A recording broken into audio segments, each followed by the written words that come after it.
நாடகம் இருக்குது இதில். இப்போ என்ன, நான் இது நாடகமாக இருந்தால் நான் எனக்கு சினிமா ஷூட்டிங்கை விட்டுட்டு இங்கே வரணும்? இது உண்மையிலேயே இது நீங்கள் பீகாரில் உங்களுக்கு தெரியும், உச்சநீதிமன்றத்தில் வழக்குகள் தொடர்ந்துருக்காங்க. பெரிய பெரிய சட்ட வல்லுநர்கள்லாம் சொல்கிறாங்க, இதோட அபாயத்தை சொல்கிறாங்க. அடுத்து பிஜேபியினுடைய சித்தாந்தம் என்னங்கிறது எல்லாருக்குமே தெரிஞ்சது தானே.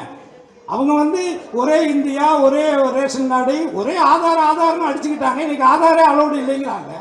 ஏன் அவன் நினைச்சா அவங்களுக்கு இஷ்டத்துக்கு என்ன வேணாலும் பண்ணிக்கலாம்னு நினைக்கிறாங்க. இதை கூட இதில் அரசியல் இவங்க பண்ணுற இதுன்னு யாரு மேலே குற்றச்சாட்டு இல்லை, எல்லாரும் மேலே இருக்குது. ஆனால் எந்த நேரத்தில் எது முக்கியமான ஒரு விஷயமோ அதுக்குள்ளே அரசியல் பார்க்குற ஒரு கேவலமான ஒரு மனநிலை இங்கே இருக்கிறது முதல்ல ரொம்ப வருத்தத்துக்குரியது. அதை அவங்க மாற்றிக்கிறது நல்லது. இல்லை, அவர் அழைப்பு கொடுத்துருக்காங்க மக்கள் மீது. ஏங்க, மக்கள் பாதிக்கப்பட்ட மக்களை நேரில் போய் பார்க்காம பனையூரில் கூப்பிட்டு பார்க்குறவர்கிட்ட நீங்கள் இதுக்கெல்லாம் வாங்க கலந்துக்கன்னு கூப்பிட்டா வருவாங்களா?